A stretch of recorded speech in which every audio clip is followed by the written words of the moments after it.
नमस्ते दोस्तों, एक बार फिर से हाजिर हूँ आपके सामने एक नया टॉपिक लेके सुधीर टेक्निकल में। मैं हूँ सुधीर सैनी और आज हम डिस्कस करने वाले हैं वर्टेक्स फ्लो मीटर के बारे में। वर्टेक्स फ्लो मीटर एक्चुअल क्या है, इसकी एप्लीकेशन क्या है, इसकी वर्किंग प्रिंसिपल क्या है, उसको हम इस वीडियो में उस टॉपिक्स को कवर करेंगे और समझेंगे, जानेंगे कि vertex flow meter industrial application में कैसे यूज होता है। चलिए शुरुआत करते हैं सबसे पहले वर्टेक्स फ्लो मीटर के वर्किंग प्रिंसिपल के।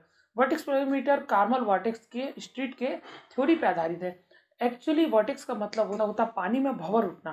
भंवर का मतलब इसमें सेम जैसे ही जब किसी लो विस्कोसिटी का फ्लूइड या गैस या किसी स्टीम को जब ब्लब बॉडी से होकर गुजारा जाता है तो ब्लब बॉडी से कुछ वर्टेक्स जनरेट होती है, लेकिन ब्लब बॉडी में लगे हुए फिजियोइलेक्ट्रिक क्रिस्टल या फिर किसी और सेंसर के द्वारा सेंस कर लिया जाता है। ये वर्टेक्स उसमें जो वर्टेक्स की जो फ्रिक्वेंसी होती है वो उस फ्रीक्वेंसी फ्लूइड की वेलोसिटी के प्रोपोर्शनली होती है। इस प्रकार हम वर्टेक्स के द्वारा उसके ब्लब बॉडी के द्वारा कुछ वर्टेक्स बनते हैं जिसको हम जिसके वर्टेक्स के में जो प्रेशर डिफरेंस होता है इसके द्वारा सेंसर द्वारा सेंस कर लिया जाता है। ये फिजियो इलेक्ट्रिक क्रिस्टल हो सकता है, अल्ट्रासोनिक सेंसर हो सकता है या मैकेनिकल सेंस करते हैं जिसके अकॉर्डिंग वो सेंसिंग कुछ आउटपुट जनरेट करता है जो कि इलेक्ट्रॉनिक सर्किट में प्रोसेस कर लिया जाता है। इस प्रकार हम इसमें मेजर कर सकते हैं कि इसकी एक्चुअल वॉल्यूम उसमें फ्लो हो रहा है।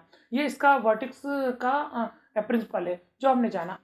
अब हम इसके इक्वेशन को भी देख लेते हैं कि इसमें किस इक्वेशन के द्वारा क्या फॉर्मूला लगता है जिसके द्वारा हम वर्टेक्स के बारे में वर्टेक्स फ्लोमीटर में कितना क्वांटिटी फ्लो हो रही है उसको हम जान पाएँ। अब हम वर्टेक्स फ्लोमीटर की वेलोसिटी किस हिसाब से किस इक्वेशन से निकाली जाती है उसके बारे में हम डिस्कस कर लेते हैं। इसमें इस इक्वेशन में flow velocity of fluid V is equal to F D Y S T. F is equal to setting frequency, setting यानी सेटिंग बार की जो फ्रिक्वेंसी होती है वो कितने बार कितनी फ्रिक्वेंसी से वाइब्रेट हो रहा है वो सेटिंग फ्रिक्वेंसी कहलाएगी।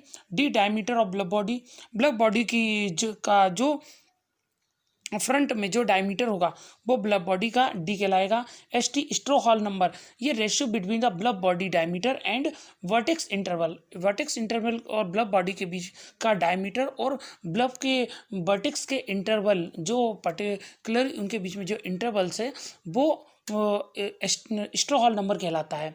तो ये अप्रॉक्सीमेटली 0.17 होता है। अब हम इसकी वेलोसिटी निकालने के लिए एफ डी बाय 0.7 एफ और डी में वैल्यू पुट कर देंगे तो इसकी वेलोसिटी फ्लूइड की फ्लो वेलोसिटी आसानी से निकाली जा सकती है। ये हो गया वर्टेक्स फ्लोमीटर के फ्लूइड वेलोसिटी को निकालने की इक्वेशन। हम सब में ये ज़्यादातर हम सभी को कन्फ्यूजन होता है कि के फैक्टर एक्चुअल होता क्या है और इसका यूज़ क्या होता है। Q factor actual calibration factor कहलाता है, खास तौर से यूनिट पर पल्सेस, प्रत्येक यूनिट या गैलन या जो उसकी जो भी लीटर जो इकाई होगी उसके प्रोपोर्शनली जितने पल्सेस जनरेट होते हैं वो उसका क्या फैक्टर कहलाता है। और हम इसको अभी और अच्छी तरह से समझ लेते हैं कि मास फ्लो मीटर में के फैक्टर एक महत्वपूर्ण भूमिका निभाता है। के फैक्टर का मतलब होता है कैलिब्रेशन फैक्टर जो कि पर यूनिट पर पल्स कहलाता है और इसको खास तौर से प्रत्येक फ्लो मीटर के मैन्युफैक्चरिंग के कैलिब्रेशन सर्टिफिकेट में फ्लो रेंज में के फैक्टर दिया होता है। जैसे कि वॉल्यूम फ्लो, इसमें वॉल्यूम फ्लो है जैसे अगर 20% तक फ्लो होगा तो इसका फ्लो रेट GPM ये गैलन पर मिनट 10 होगा तो इसका टोटल पल्स 510 है तो इसकी फ्रीक्वेंसी 8.5 है। तो इसमें गैलन पर पल्स जो जनरेट हो रही है 51 है क्योंकि फ्लो रेट पर मिनट जो उस हिसाब से जो पल्स जनरेट होगी 51 जनरेट होगी और इसका के फैक्टर भी पल्स के अकॉर्डिंग इसका के फैक्टर भी 51 होगा। तो इसकी फ्लो रेट बाय